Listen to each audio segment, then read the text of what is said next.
I'm ready. You ready? Yeah, let's do it. All right. Well, welcome to episode number 36, Pest Control Millionaire. Today's guest is Kyle Hardtke. Kyle Hardtke is one of my good buddies. We met, 6 or 7 years ago now. He runs Amazing Landscapes out of, what town are you in? Edgewood, Washington? I think it's Edgewood. Edgewood, Washington is the address. We're south of Seattle by 30 or 40 miles and service 3 or 4 towns here that are all together: Sumner, Puyallup, Bonnie Lake Taps. Sweet. Kyle runs a multi-million-dollar company out in Washington, and figured we'd get him on the podcast today. I get asked all the time why we do the podcast, and I figured I've said it on here a million times. It's just to help the entrepreneurs that, we were once in their place. And it's a $1 billion industry in the landscape industry, $1 billion landscape in the pest control industry. And it's like, sometimes it's frowned upon, like, do you work in this industry, or it's not good industry to be in.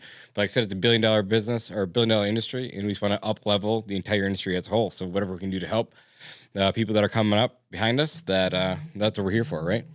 So I get asked all the time, and that's why we do it. It's just to share the knowledge that we have now to give back. And if we can help people along the way, that's what we want to do. We had good mentors. That's where Kyle and I met, actually. So we'll just get rolling into the show. And Kyle, welcome to the show. Appreciate you being here. Thank you. It's an honor to be asked to this. I love listening to the podcasts that you've done leading up to this, and lots of our friends get to go on there. It's fun to hear the discussions. Yeah, it's been fun for us too. We get to learn along the way too, what other people are doing. And since the academy ended, we haven't really all of us don't talk as much as we used to. I know we all talk individually, but as a group we don't get to talk. So it's kind of like getting the group back together and chat and see what things are working and not working in their neck of the woods too. So again, thank you for being here. And I guess we could just start out, like, what year did I come visit? Was it 2021? I think it was 20.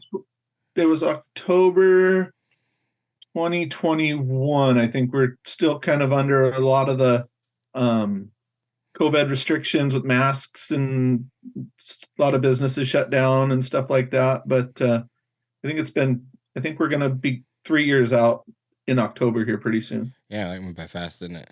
Yeah, it did. Yeah, we had a good time, and I guess we're kind of where we want to jump into is, like, it's so important to go to shop visits, right? To site visits, and go check out what other people are doing to see what works for them.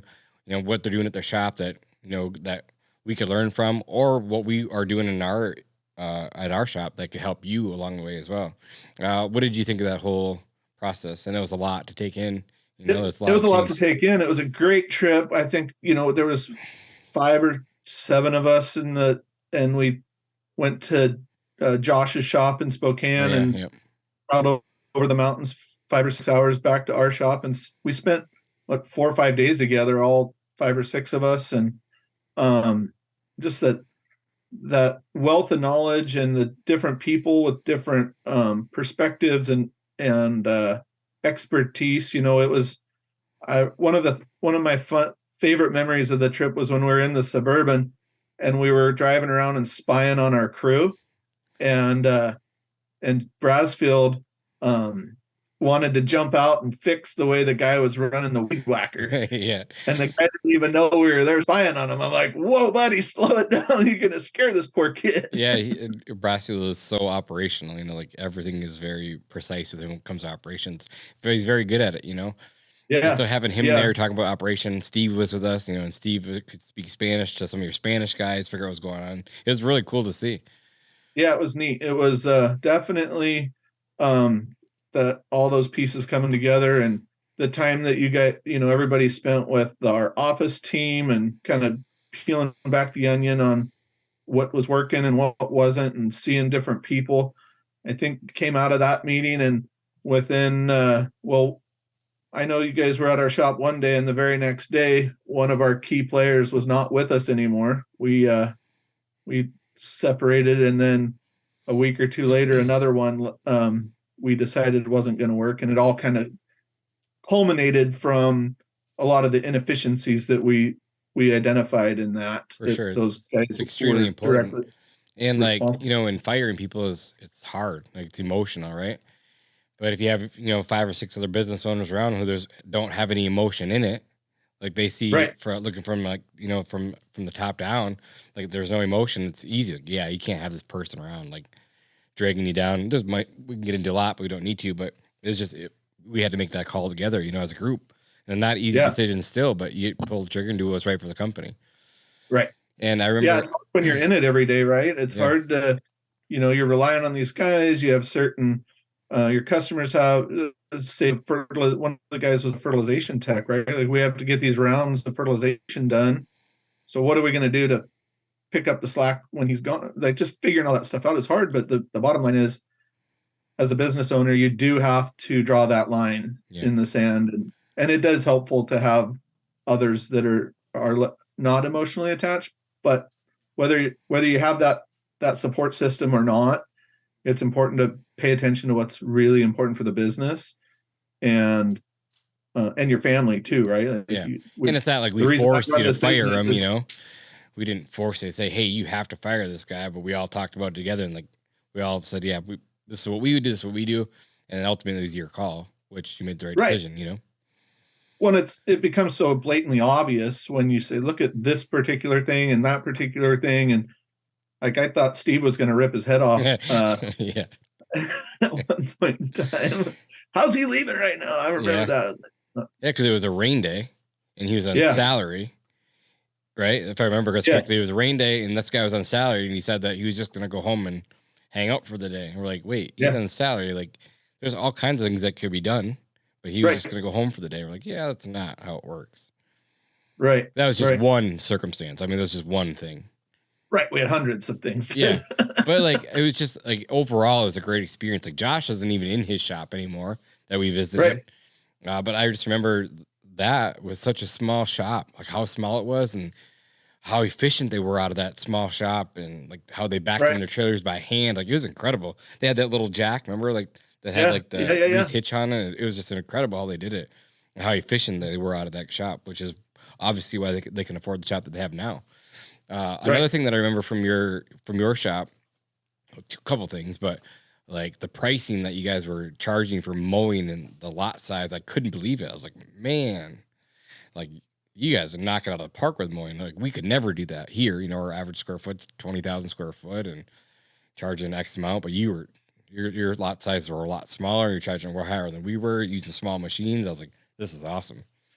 Yeah, there's certainly some efficiencies around, I think that's another important thing to pay attention to. As I was listening to other podcasts and knowing about where different people live and costs of doing business and things like that. Like,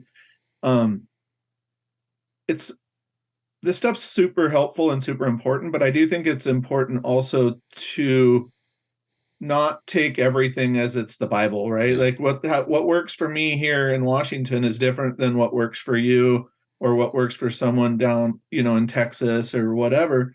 The pricing thing is a big deal. Or for us, yes, we've really focused on these smaller residential housing development type houses. And if it's, if our price is $50 for that, our average household income might be 180, 190,000 household income in that neighborhood, where down in Texas or Louisiana or whatever, household income might be 40 or 50,000. And so that $50 means different to different people. Yeah, I like that. And it's important to keep that stuff in perspective when we're learning from each other and helping each other, right? Like our cost of living, our average wage, what I have to pay my office manager is a lot different than what other people have to. I hear people all the time like, oh, I'm so excited I hired my first $15 an hour employee. Well, shit, we can't get anybody to walk through the door for less than 20 or $25 an hour to even mow a lawn. And so like all that stuff changes as you move through the country and different environments and stuff. So for sure. So why don't you just start from the beginning? Like, how did you get in the industry? But first, I always love to ask this question. Who was Kyle in high school? If you and I were, juniors and seniors in high school, who was Kyle in high school? Yeah. I was Yeah, I had lots of friends. I didn't have like one specific clique or group that I hung with. I was um typically got along with everybody. Was terrible. I don't want my kids to hear this, but I was terrible in school. Hated being there from day one. Um, never. I had a hell of a time connecting the dots between what I was learning as a student and what I was going to do with that information as an adult. Like algebra, for example, I failed algebra two halves of each semester to make one class come together, and I remember asking my teacher, when am I ever going to use this algebra stuff? And she's like, I don't know. It's just something everybody needs to know. And that doesn't work for me. That answer does not work, but I use it every day now, right? Square footage Yeah. or um, spreadsheets and math and all Yeah. that stuff. I use it every single day. And I'm actually pretty damn good at it now that I know how it works. We probably would have skipped a lot of school together and spent a lot of time at the Pizza Hut buffet and having a good time. I played football a little bit. I practiced a lot of football, played a few downs. So yeah, I enjoyed my high school career for the social aspect of it and learning how to navigate stuff, but certainly not Sweet. academic. And then how did you wind up in the industry that you're in? I think the story that 99% of the other guys that I know, when I was 12 or so, my parents gave me the opportunity to pick berries in the berry field or mow lawns so that I could buy the tennis shoes that I wanted to buy for school that summer. And it went from 2 neighbors to 10. And by the time I was out of high school, and then for some reason, not, had I known then what I know now, I kind of diverted out of the industry. One of my dad's best friends owns a lawnmower shop, power equipment dealer in our neighborhood, and I went to work for him for a few years. His son had a lawn care business. I worked for him for a few years, like in that same time frame. We kind of worked between the lawnmower shop and the lawnmower company.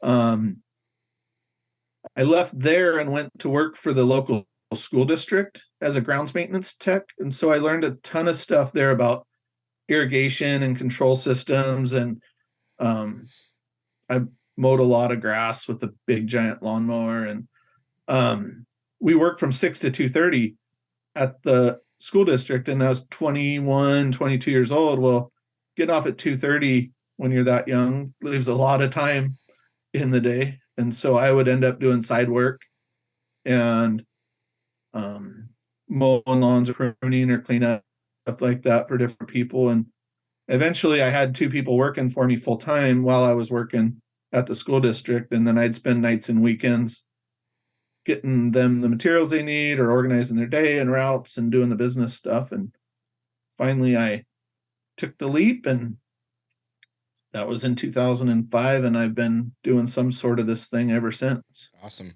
And then when did it really start to turn in? So you started in 2005. When did it really start to turn into a real business, do you think? Oh, I mean, it was in 2005 when I took over, when I left the school district, I bought some commercial lawn, like 12-month commercial accounts from a guy that I met at the lawnmower shop. So that was like at least a full route for a crew. And then some of those guys came along with me. So I mean, it was a small business, but it was real. It was my Yeah, only, for sure. when we were at that time, we were doing everything. We had lawn care guys going in this direction, and I was working with those other two guys that had worked with me for the past few years doing projects and landscape installation and irrigation installation and that kind of project-based stuff over here. And then the lawn mowing guys were going in that direction. So Cool. we were probably, I don't know, we were probably doing 200, 300, 400,000 at that time, and just kept building. We built it slowly. For and that was We were branded under a different name back then. That was Evergreen Groundworks, and so we were pretty vague, and we would do whatever anybody ever asked us to do. And um, we did that until 2018, when I rebranded and refocused the business on this, just the service stuff, the lawnmower and landscape maintenance, and um, fertilization and weed control that we do now. So you got out of all the project work, right? Yeah, we had a couple tractors and big trailers and stuff like that. I sold that stuff and really doubled down on painting our trucks and getting They look really good. our efficient, more efficient setup for the lawn care maintenance and that. So yeah, we got completely out of that. We try to stick to, if you need a shovel, we don't want to do it kind of work. I don't really want to dig and do pavers and that kind of stuff. Right on. And I know you rebranded, and you have you have all your box trucks. They all look really good. They're orange, blue, look super sick. They look amazing, right? Every time you respond to anything on social media, it's amazing. It's amazing. So I mean, you really brand yourself well. But you do a lot of stuff with the school, or I see you're always like have your trucks in like some sort of public event. Do you guys do a lot of with the community, or what is that all about? Yeah, I've always been really involved in the community and really believe in giving back to the community. And I think it's an important part of our brand. It's important for me personally, but it's also an important part of our brand. Last year I was the chairman of the board for our local chamber of commerce. Just helping to make business better in our community. Our football team has a car wash every year, the high school football team, and we try to bring 6 or 8 trucks to the car wash and line them up and get them washed, and interact with the team and the coaches and just be present. Those families of the football players are really our prime client, right? They're busy families, and we want them to know that we're there and we're part of this and that we give back, and hopefully not hopefully, it definitely does reciprocate, right? Like we get great Referrals from that, and it really helps us to be reputable. It helps us be really reputable in our community. for sure. It helps a lot of branding. I wrote down Berryfield because there's one job that I've been fired from my entire life, and I was 14. I was 14, and I was just young and lots of energy. Like, so Were you throwing them or eating them? Well, they said that I was. They said that I was filling because back then they got weighed, so that's how you got paid, is by the weight. And the girl just didn't like me and said that I was putting rocks in my berries so they weighed more, which was not true. So the next day I got fired. But I remember she said, like, she was like a year older than me in school. She was like, and I still remember her. And she was like, I can make your life a living hell. And I was like, well, I can make your life a living hell too. And the next day I didn't have a job. So so I picked berries before myself. So I never did. I started mowing lawns so I didn't have to, because all my friends that did it spent all day in the hot berry fields and never made much money. And right out of the gate mowing lawns, I could do 2 or 3 yards in a day or two, and my grandpa would help me, take me around in his pickup truck, and we got a good time and make some money. Yeah, cool. And so how many employees you guys have right about now? We're at about 20 total employees right now. Awesome. That's really cool. And then you hired someone new in the office recently, right? In the past year or two? We have had a number of people fluctuate through the office, and kind of those roles change and adjust as life does. I haven't been really, really good about sticking to a right org chart, and I think that's pretty common in small business, that those positions need to be fluid and kind of need to adjust to the needs of the business, but also the personality makeup of the people. So we have, I don't know, it feels like we have a really, really great group in there right now, but it's taken me a few years. Definitely since you guys were out. I mean, when you guys were out a few years ago, Pam was working for me, and she was office manager, general manager, kind of really had lots of the stuff under her belt. When she left, we adjusted and had different office admin, phone people, had operations coordinator people, and it's taken up until about, I don't know, 6 or 8 months from ago that kind of have those roles figured out and settled in. Awesome. And then you also have some, fractional people too that are around you, which, we talked a little bit about Brian before this. Like, that's how I met Brian to begin with, was he was your fractional CFO. And then like, as a small business, doing maybe $1 million back then, not all of us could afford a true CFO, right? So we all shared one fractional CFO where he was familiar with the industry, and it worked out really good. So I think that's something that a lot of people can learn from this podcast alone, is you can have fractional people. Like, you can have the C-suite executive as a fractional person in your business, save you lots of money and share them with your friends. It was a great idea. Yeah, I think that's one of the best things that all our friend group, the guys that we know, sharing this kind of information is huge, and sharing the people that we know and sharing our own network a little bit. Mm-hmm.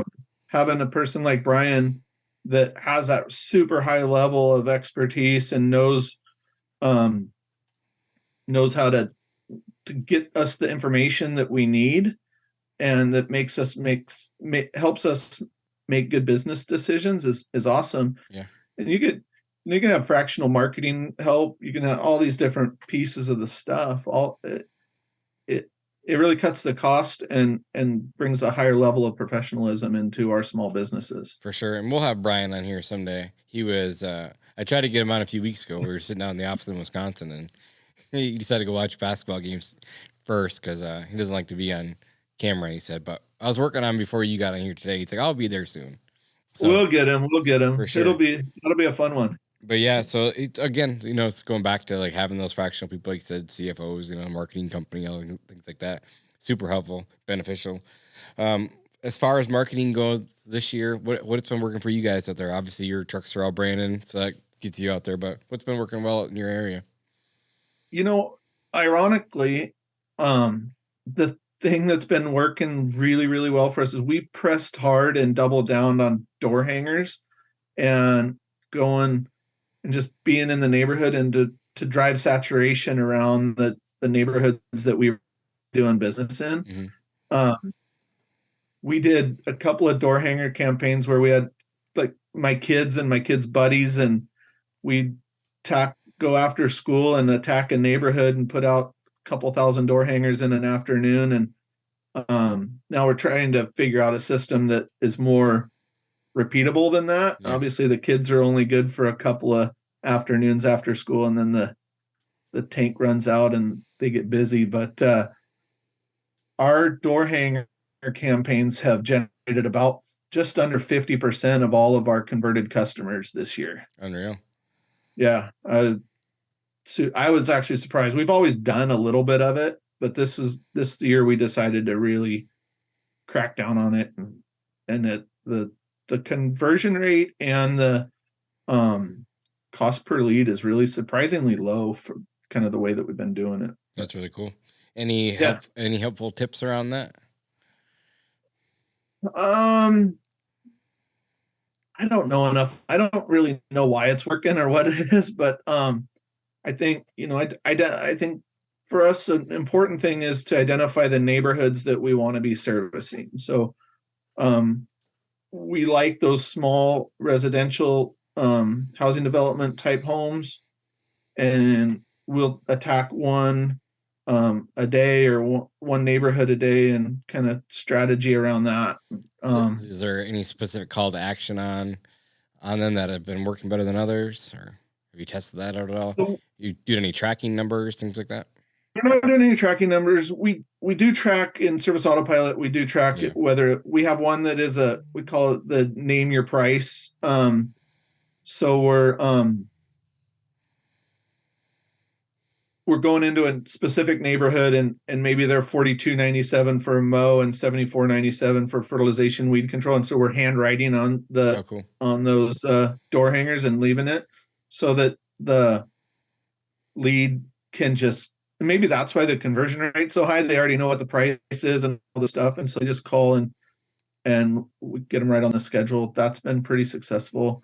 We're now converting to more of a 25% or $25 off kind of coupon deal. And we're trying to test different things, but I haven't got enough data to know that one's better than another. Right on. And so I think that's the trick, though. You got to test the stuff to figure it out, right? Absolutely. You got to put in all the effort to know if it's going to work or not. You can't give it a half-assed effort and then, door hangers don't work. Well, they don't work if you don't have somebody that's consistent hitting every door or, following through. And the other thing I would say that I think is super helpful is we went back to the same neighborhood about 3 or 4 weeks later and did it again.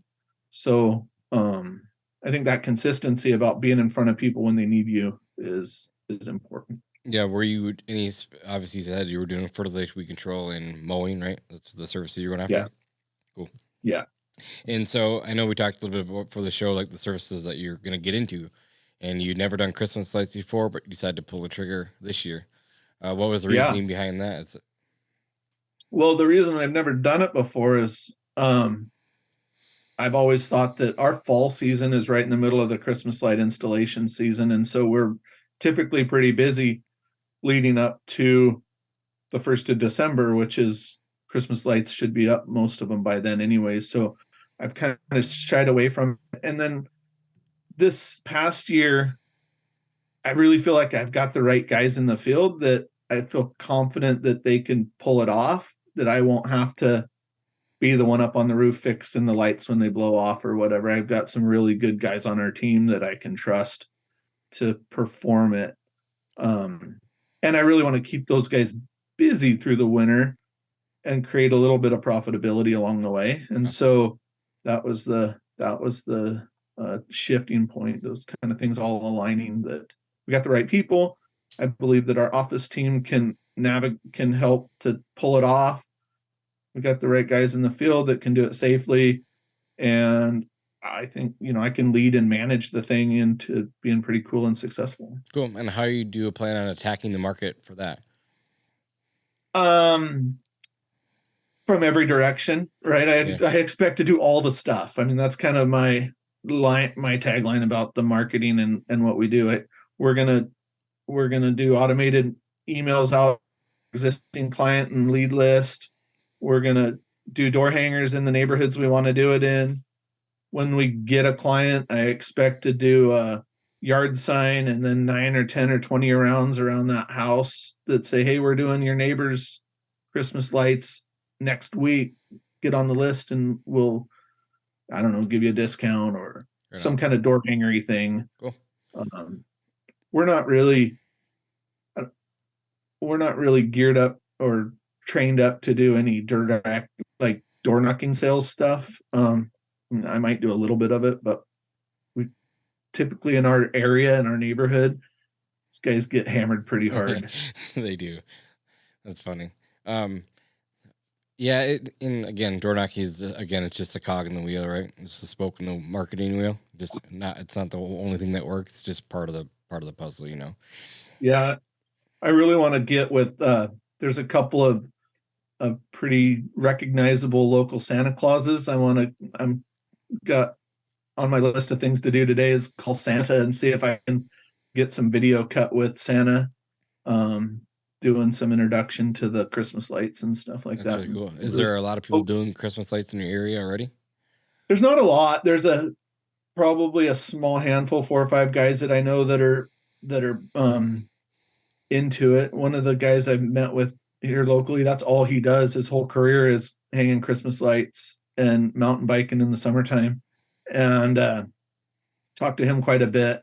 There's a few guys that are pest control. There's a pest control company that does it, that like real professional wise. And then I think there's a lot like our lawn care guys. There's probably a dozen or 2 dozen that are kind of fly by night guys that do it. Cool. That'll be exciting. Yeah. I'm looking forward to it. Do you have any jobs sold already? Not yet. Have you tried it Not on yet. your own host yet? I haven't even publicly announced that we're gonna do it. So Well, it's good. July, isn't it? Like the Christmas in July theme. Yeah, that's gonna happen this next couple of weeks. We're gonna be out there. Yeah. So has Christmas lights been on your radar for a while, or? It's been one of those things that I know I've known lots of my friends around the country have made good money on it, been successful with it. Um, I wouldn't say it's been on my radar. I've been probably more standoffish about it than anything else until this past. It really was this past November when I had great guys that had some time in their schedule that we could pull that kind of thing off.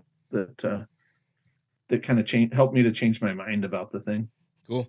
Sounds like you got a really good team around you recently. Where have you been getting most of your employees, or have you been doing like recruiting, or where you been hiring? What kind of luck have you had around that?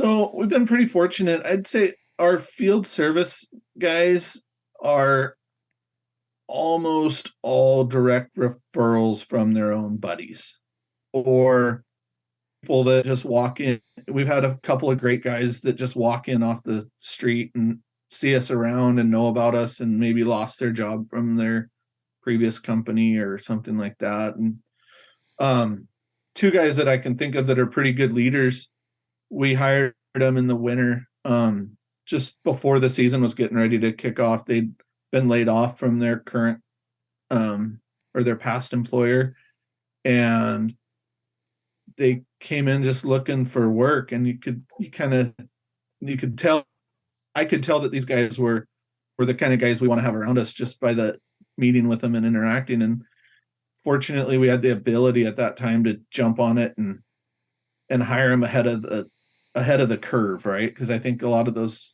situations, if we'll call you next week, we really want to start next week, well, they're going to spend all week looking for a job and they'll get one. And so you gotta, when you see that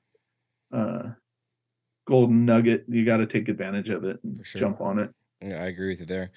Any other big wins that you've had in the last year or two that you could share with us that we could learn from? I don't know about big wins. I know I think there's some stuff that it's actually the opposite of win. It's kind of one of the hardest things I've ever had to deal with that I think a lot of entrepreneurs can learn from. For sure. I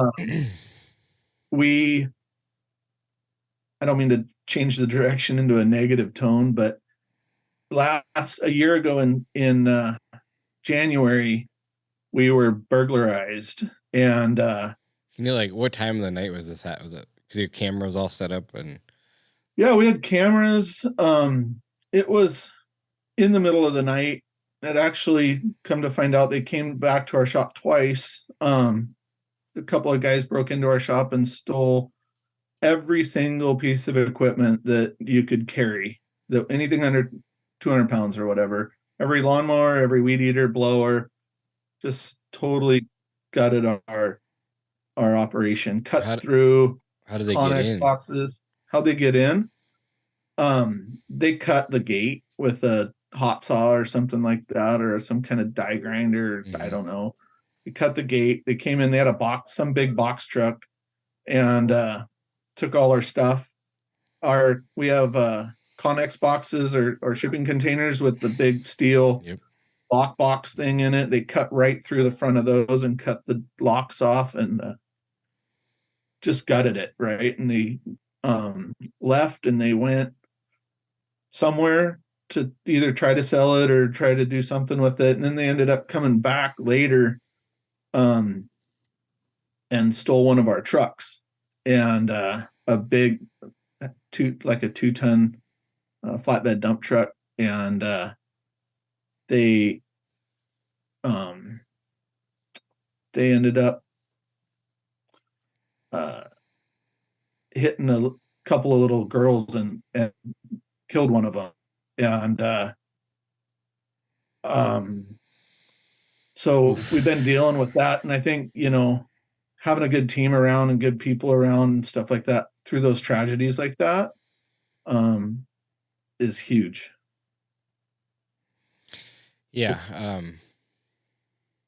That's tough for sure. You know, and it is. It's tough. There certainly has been some lessons to learn from it. Our trucks had GPS in it, so because of that and the different people's Ring door cameras and that sort of thing around, they were able to catch the murderer and put him in jail. Without that GPS technology, the guy would most likely be still out on the streets. The sheriff made it really clear that without that evidence, they would never have been able to prove that he was the driver and the murderer. So we talk about lessons that we can learn. I think that's an expense, right? A couple $100 a month or whatever we pay those GPS units, but they truly do. They're a miracle. That kind of stuff is super huge to have that stuff. So it's helped me not only in this case, but other cases of, we've dealt with a lot of burglary and vandalism and theft and stuff like that. And those protective measures that we put into place are huge. Yeah. So with all that being said, when they stole the vehicle, how did you find out? And then at what point did you realize that they had hit someone, and how did they all connect the dots and figure out all that? Yeah, that's what was the phone call like, and how did it all come together? It's crazy. It happened, I think it was a Saturday. I was up, I took my kids up and we were skiing, and we're on our way home from skiing, and my brother texted me a picture of the Pierce County Sheriff's Facebook feed that they were looking for this white landscape truck that happened to be like one of the only ones we hadn't painted orange and blue yet. And they were looking for this truck and wanted to know where it was and that it was involved in this hit and run. And my brother sent me a picture and said, I think this is your truck. And lo and behold, it was. And so as soon as I could, I pulled over and called 911 and told them what was going on. And I was able to pull it up on the GPS on my phone, and told them right where the truck was. And they sent deputies to the truck, and they sent deputies to my shop. And I, dropped my kids off along the way and went down and met the deputies at the shop, and they went through it, made sure nobody else was there. And then we just started the whole helping them tie the pieces of the puzzle together and like getting them access to the GPS so that they could then right away they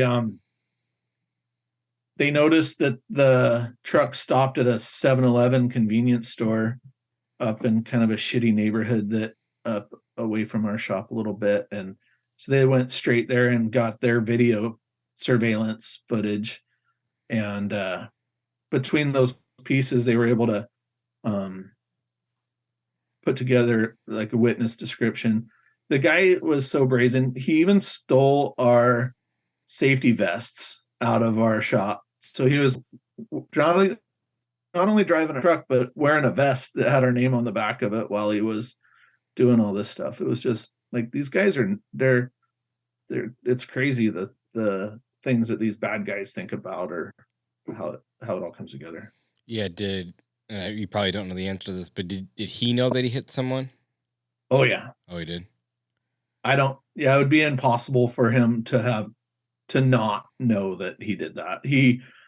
The two little girls were walking alongside the road, and the GPS data shows that he was driving around the neighborhood, and then he slowed way down. He went into a ditch, a big deep ditch, and smashed up the front of the truck and hit the girls. And it would have been impossible for him to not know that he did that. Gotcha. And I know this doesn't matter, but were you able to recover any of your equipment? Did they find anything? Yeah, that that's another lesson I would say that came out of this thing. We found some I don't know what percent, 20 or 30% of it, and they were selling it out of a storage unit in that same neighborhood, and there was some of it at the guy's house that I recovered some parts and pieces. Um, but we paint and number all of our equipment, but for each crew. So crew 10 is green, crew 11 is green and white, and we paint right on the engine shrouds of the mowers or on the shafts of the weed eaters and stuff like that. And so when I showed the deputies some of the pictures of the things I'd had, and they were able to immediately identify that as ours. So that also helped the deputies to tie these things together and create a case against these guys. So I don't know what value that is, but I It's do very know helpful. that having those visible parts or those really does help. Even if it was just a burglary, they'd be able to go to this guy's place and identify that it was ours. For sure. Did you get any bad press or anything like that from the company at first, or not at all? Or not? Again, it doesn't really matter. I'm just thinking through it. That was a huge It's got to be a huge uh, worry, right? huge concern of ours, right? My wife and Amanda, our managing director, and myself, when we were going through this, our friends in the community, we're all like, my head was going a million different directions at the time, and certainly that was a concern. And I remember one evening I was sitting, getting ready to go to bed, and I was scrolling through social media and looking at, I couldn't stay off of that Constantly post looking for it. Yeah.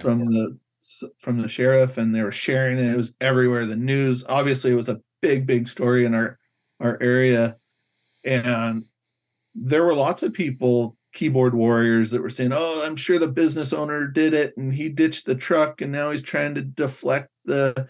attention," and lots of that type of people on social media. Um, None of it turned out to be anything, but man, it was hard. Oh, It was I so could hard to not sit imagine. and hear that or read that stuff and listen. And I couldn't put it away. I couldn't get away from it, but it was brutal. Fortunately, I again, like, going back to being involved in the community and a part of it, I'm good friends with the police chief, and so I Mhm. didn't have to prove that it wasn't me that did it, right? Like, they didn't even it didn't even cross anybody's mind that we would have anything to do with it. Mhm. In fact, when the police chief heard about the case, he called the deputy right away and said, "Don't waste your time talking, investigating the company. They have nothing to do with it." So that was, you know, a big. Yeah, and I know this would be another tough question, but how did you handle it emotionally? How did your family handle it emotionally? It's I don't know that we have. I don't know. It's been a hard. 2020 was one of the hardest years of my life. Starting out with that, navigating through that, just all the emotions that go around, seeing the stuff, getting the things stolen, dealing with the um the case. I've gone down to the state capitol and testified about some police pursuit laws that are in the mix of changing, and um, testified alongside the girl's mom that passed away. And so like, it's just been all the emotions. And I think about my kids having to sit in the truck and listen to the 911 call and talk, that they're hearing stuff as children of entrepreneurs. They're hearing stuff and dealing with things that most people don't or shouldn't have to deal with and hear. I empathize for them, but I don't know. We're we're strong together. My wife is super solid and huge part of our success. And we spend a lot of time talking and pinging things back and forth between each other and supporting each other. Really, that's the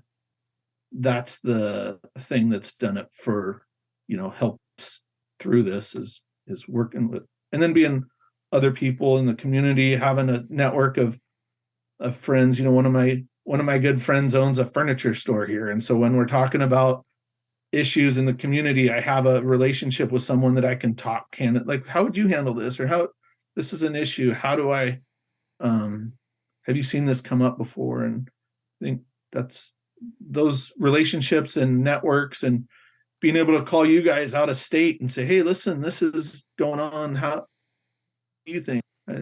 Really, it's people, it's relationships that's helped me through it. Yeah.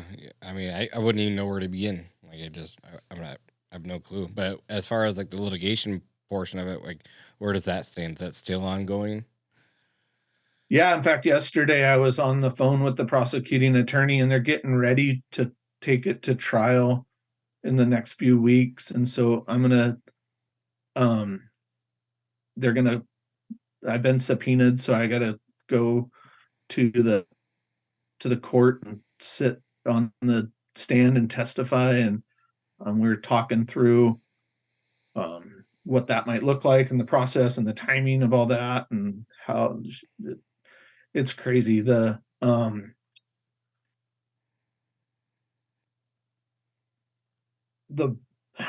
you don't the burden or the distraction of this thing is like never ending, right? It's like we need to put this guy in jail, and not because he stole our stuff. He killed this young girl, and it's such a terrible, terrible thing. Just, it's so taxing on and distracting for our business, right? Like, that day that I'm going to spend in court is going to take all day. It's going to take me a day or two to mentally wrap my head around. It's the only thing I'm going to be thinking about for a long time, instead of cool stuff like marketing and sales and rallying the team and stuff like that. So that, it's a thing.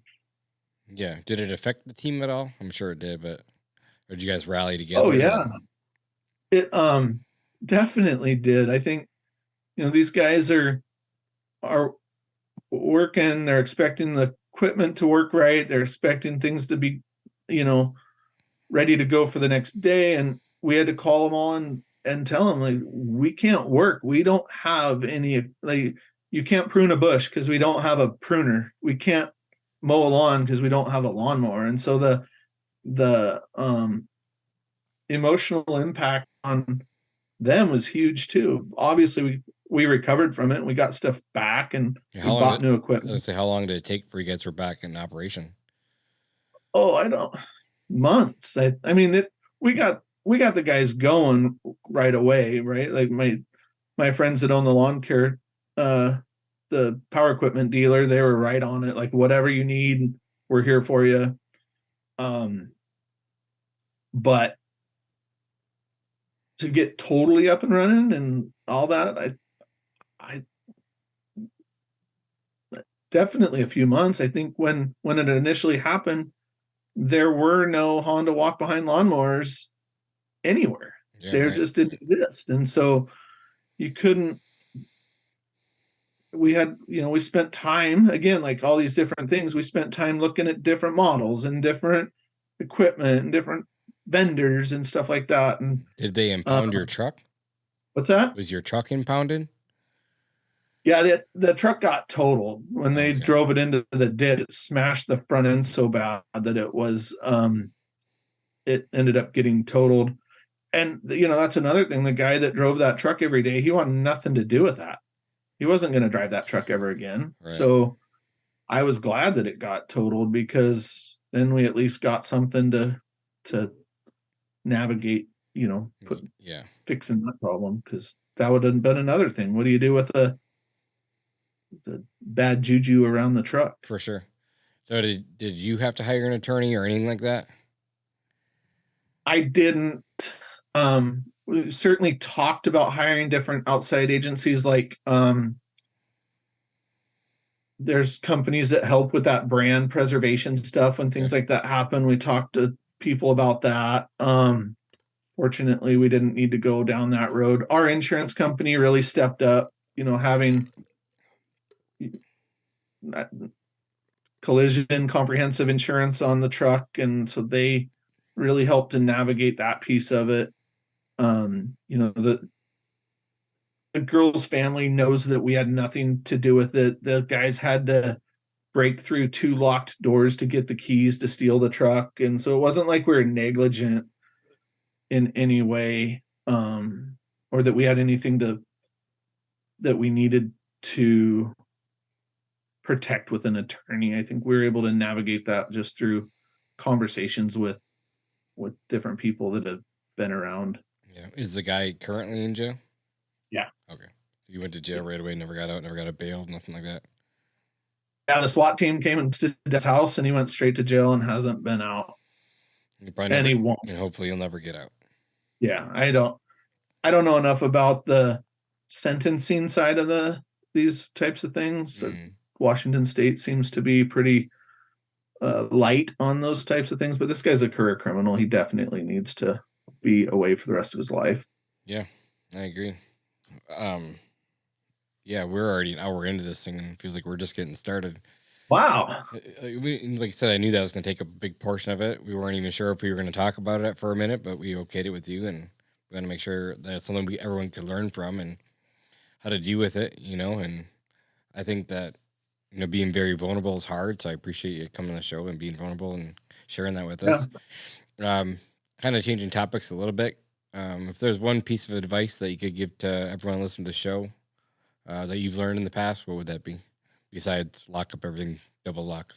Yeah, lock up everything, throw it. One of the most important pieces of advice that I was ever given by a mentor of mine years ago was to identify what you want in your life and your family in the foreseeable future to look like, and then build your business and build your career around that. Very smart. I see a lot of guys that there's small guys in our industry that love mowing lawns and love pruning bushes and love that being outdoors, and they can make a good living for themselves and their family doing the work. And there's some people in our industry that want a big giant business and lots of people to deal with and manage and all that, and because they want some freedom to do other things or whatever that stuff is. I think it's super important to keep in mind you need to build your business and your empire around what you want and not let it control where you go. Yeah, that's very, very good advice, and I agree with that 100%. You bought a new boat last year, right? Was that last year or the year before? We did. My wife did. Let's be really clear. How's that been going? It's awesome. Like, we love it. It's a great way to spend time with our family. We live in arguably the most beautiful part of the world here in the Puget Sound area, and we have miles and miles and miles of water to visit in and explore. And we took it out this past weekend. My wife and youngest son and I went to a state park that is on the water and had a barbecue, and it was like we had the whole place to ourselves. It was like we had our own personal waterfront park, and we barbecued steaks and hung out as a family together. And I think that's, for me, that's the whole thing, is it not only forces us to go do something but keeps us together. Cool. And we love it. We love it. Sweet. One last question. Since 2005, what are you most proud of in the business? The team that we've built around us, the people that, supporting. It's really, I overlook it a lot. I have a hard time focusing on the stuff that's good and positive, but it's really neat to look at our team meetings when we get together, and we're doing that is providing goodness for all these families, 20 families or whatever, right, are able to send their kids to soccer or, do good things and elevating those people in their lives. Awesome. Yeah, well, quite the story, and it was quite the podcast. I appreciate you being here. Again, thank you for your time. Thank you for your friendship. Thanks for all the advice you've given me the past years. And again, thanks for being here with us. You bet. Thank you. It's been a pleasure. I hope that what we've been here helps some people out there. Me too. All right, buddy. Well, thanks for your time. See ya. Thank you. Bye. Bye. Thanks for checking out another episode of the Pest Control Millionaire Podcast. If this was valuable to you, please leave us a review on iTunes or wherever you get your podcasts. It really makes a big difference for our growth. And if you do need any help growing your business, go ahead and check out pestcontrolmillionaire.com. We have lots of courses up there, from sales to operations. I have some courses there about producing short-form content. Plus, we have a mentorship program where you can get one-on-one business coaching from the Pest Control Millionaire himself. Thanks for listening, and we'll see you in the next one.